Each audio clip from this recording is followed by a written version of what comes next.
아니, 어떻게 한국 사람들은 이렇게 비싼 명품들을 살 수 있는 거지? 안녕하세요. 켄지입니다. 오늘은 제가 처음 한국에 오게 된 이야기, 그리고 지난 10년간 겪었던 문화적 차이에 대해 이야기해 보려고 합니다. 구독자 여러분들이 요청하신 대로 한국과 일본의 문화적 차이를 제 경험담으로 들려드리겠습니다. 2015년, 제가 처음 한국에 왔을 때 가장 먼저 든 생각입니다. 지금도 생생히 기억납니다. 인천공항에서 서울로 들어오는 길에 본 젊은이들의 모습이 당시 32살이었던 저에게는 충격적이었죠. 하지만 이야기의 시작은 그보다 몇 개월 전으로 거슬러 올라갑니다. 사토 씨, 서울지사로 발령 났습니다.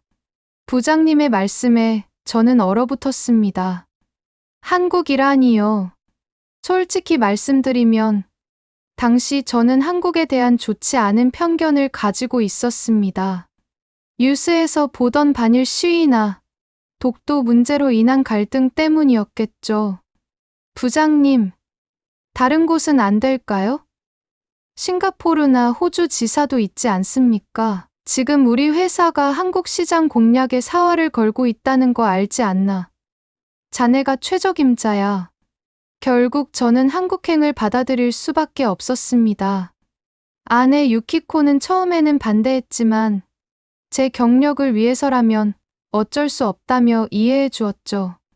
두 아이들은 아직 초등학생이었기에 가족들은 일본에 남기로 했습니다. 2015년 4월, 벚꽃이 막 지기 시작할 무렵, 저는 서울에 도착했습니다. 회사에서 준비해준 강남의 원룸에서 새로운 생활이 시작되었죠. 첫 출근 날, 저는 긴장된 마음으로 사무실에 들어섰습니다. 예상과는 달리 한국 직원들은 저를 무척 반갑게 맞아주었습니다. 사토 과장님, 환영합니다. 저는 김민수 대리입니다. 앞으로 잘 부탁드립니다. 민수 씨는 저희 서툰 한국어에도 불구하고 친절하게 회사를 설명해 주었습니다. 하지만 진짜 충격은 그날 저녁에 찾아왔죠.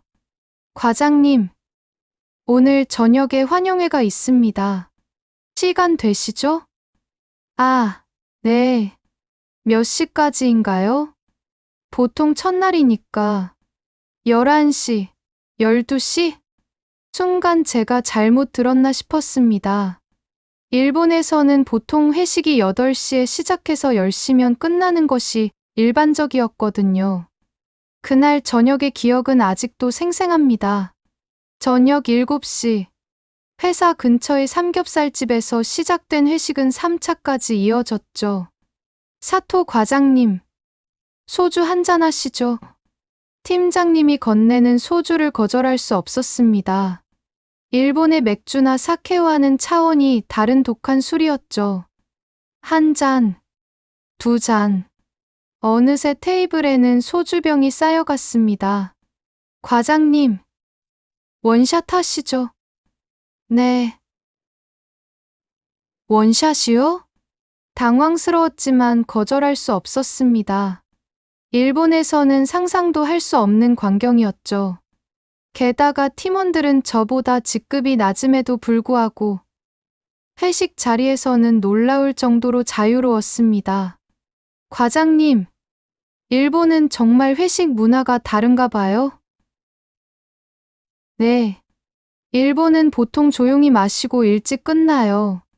아, 그럼 재미없겠네요. 여기서는 친해져야 일도 잘 되거든요. 건배. 2차로 간 노래방에서는 더 놀라운 광경이 펼쳐졌습니다. 평소 조용하던 직원들이 하나둘 마이크를 잡더니 열정적으로 노래를 부르기 시작했죠. 사토 과장님도 한 곡 부르셔야죠. 저는 노래를 괜찮아요. 여기서는 실력이 중요한 게 아니에요. 분위기예요, 분위기. 결국 저는 노래를 불렀고 팀원들은 환호성을 지르며 박수를 쳐주었습니다. 일본에서였다면 상상도 할 수 없는 광경이었죠. 노래방에서 나와 우리는 다음 장소로 향했습니다. 3차라니요. 일본에서는 있을 수 없는 일이었습니다.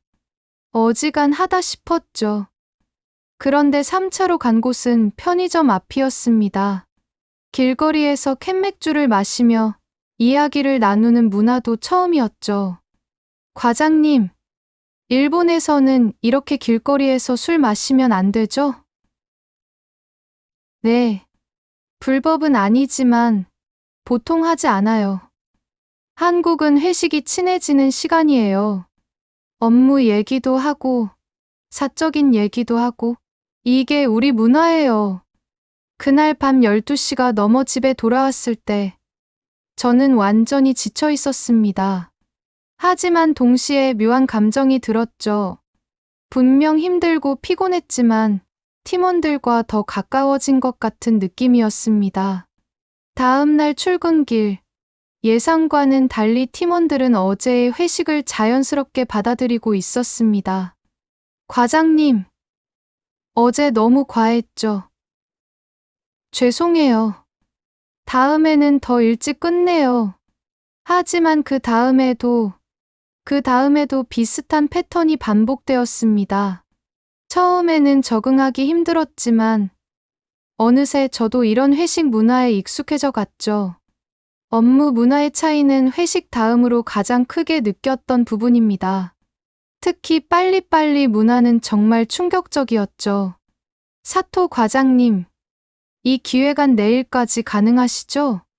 입사 한 달째 되던 날, 김 부장님의 말씀에 저는 당황할 수밖에 없었습니다. 내일이요? 일본에서는 보통 이 정도 기획안은 일주일 정도. 아, 과장님, 우리는 빨리빨리죠. 야근하시면 되잖아요. 회사에서 야식도 제공해 드릴게요. 일본에서는 상상도 할 수 없는 상황이었습니다. 철저한 계획과 충분한 검토 시간을 가지는 것이 당연했는데, 하지만 놀랍게도 그날 밤 팀원들은 자발적으로 남아 저를 도와주었습니다. 과장님, 우리가 도와드릴게요. 한국은 팀워크예요. 그날 밤 우리는 치킨과 맥주를 먹으며 기획안을 완성했습니다. 일본에서는 상상도 할 수 없는 광경이었지만 이상하게도 기분이 나쁘지 않았죠. 어느 날 점심시간, 민수 씨가 저를 카페로 데려갔습니다. 과장님, 요즘 스트레스 많으시죠? 카페에서 이야기 좀 할까요? 점심시간에 카페요? 일본에서 점심시간은 대부분 조용히 도시락을 먹거나 빠르게 식사를 마치고 업무로 돌아가는 시간이었습니다. 카페에 들어서자마자 저는 놀라지 않을 수 없었습니다. 평일 점심시간인데도 카페는 정장 차림의 직장인들로 가득했죠. 여기 자리 없는데요. 아, 저기 자리 비는 것 같아요. 저희가 먼저 주문하고 기다리면 되죠. 테이블마다 노트북을 펴놓고 회의를 하는 팀도 있었고, 태블릿으로 프레젠테이션을 보며 상담하는 사람들도 있었습니다. 한국은 카페가 제2의 사무실이에요. 여기서 업무 미팅도 하고, 개인적인 이야기도 하고, 커피 한 잔으로 시간과 공간을 사는 거죠. 이렇게 붐비는데 괜찮나요? 다들 이래요. 어떤 팀들은 아예 정기적으로 카페 미팅을 한다니까요. 그날 이후로 저는 카페의 매력에 빠져들었습니다. 특히 주말에는 한국어 공부를 하러 카페에 가는 것이 일상이 되었죠. 일본의 조용하고 개인적인 카페 문화와는 전혀 다른 새로운 문화였습니다. 과장님, 이번에 보너스 받으면 뭐 사실 거예요? 점심시간에 민지 대리가 물었습니다. 적금을 좀 더 넣으려고. 에이, 과장님도 가방 하나 사세요. 여기 명동에 루이비통 매장 새로 생겼는데 주말에 같이 가보실래요? 일본에서는 20대 직장인이 명품을 산다는 건 상상하기 어려운 일이었습니다. 하지만 이곳에서는 달랐죠. 아니, 적금보다 명품이요? 과장님, 한국에서는 자기 투자가 중요해요. 옷이든 가방이든 우리를 표현하는 수단이니까요. 실제로 주말에 민지 대리를 따라 명동에 갔다가 놀랐습니다. 20대로 보이는 젊은이들이 명품 매장 앞에 줄을 서 있었거든요. 일본은 이런 거 안 하나요? 여기서는 명품이 성공의 상징이에요. 열심히 일한 만큼 투자하는 거죠.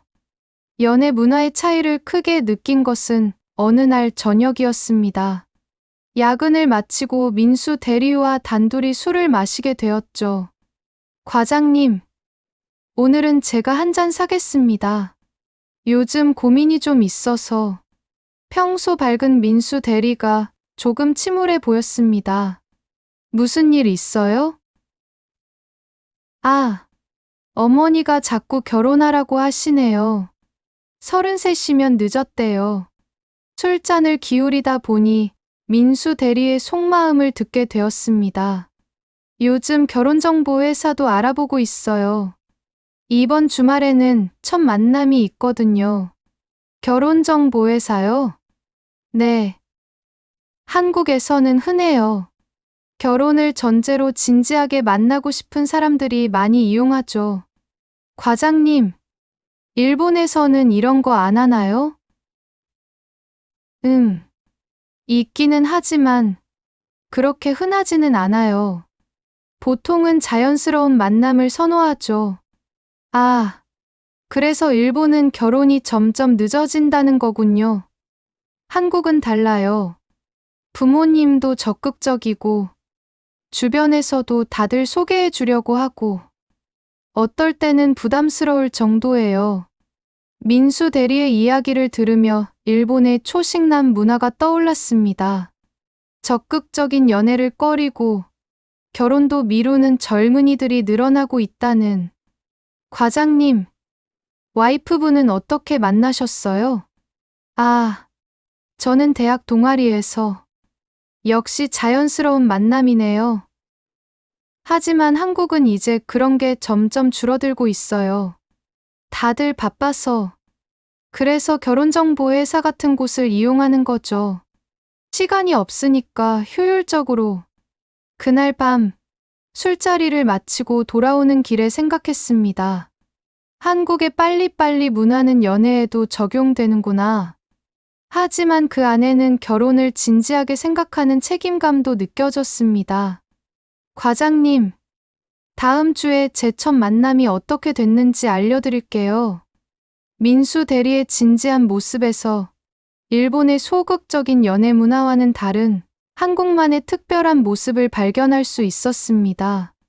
그리고 얼마 후 민수 대리가 또 다른 한국 문화를 보여주겠다며 저를 이끈 곳은 홍대였습니다.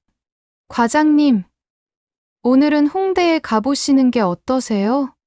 진짜 한국의 젊은이 문화를 보고 싶으시다면 거기만한 곳이 없어요. 퇴근 후 도착한 홍대 거리는 마치 축제 현장 같았습니다.